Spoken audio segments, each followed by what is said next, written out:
Welcome everyone. Today's recipe is no sugar Seviyaan. So I've got my saucepan on the stove and I'm going to add 1 teaspoon of ghee.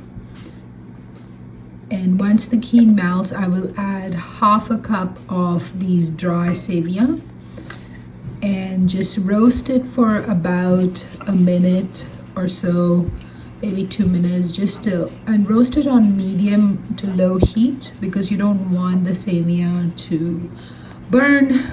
They do burn very fast. You just want them lightly browned, just slightly browned in the ghee so it soaks up the flavor of the ghee. And you can see the color over here. And now I'm going to add 5 times the amount of milk. So I had half a cup of Seviyaan, so I'm going to add 2.5 cups of milk. I've added 2 cups right there. I'm just going to mix it up and then add another half cup. And here comes the other half cup. So 5 times the milk.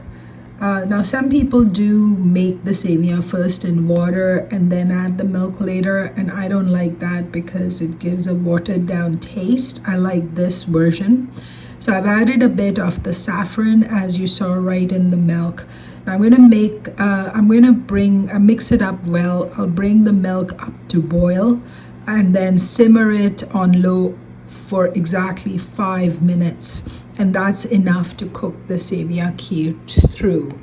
So here you can see, and you may hear my timer for the 5-minute go off, but just before it goes off, at the very end, I will add half a cup of the sweetener. You can add sugar if you're making it with sugar, or if you're making it with any other sweetener, you can add sweetener to your taste. Anyway, I like it exactly. I add exactly the same amount of sweetener as I did the Seviyaan.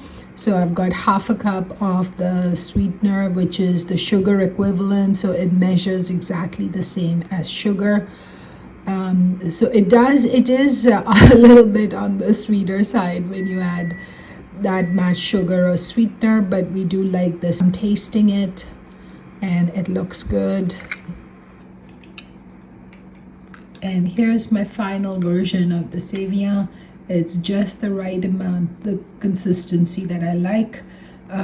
It was quite tasty. Hope you make it and enjoy.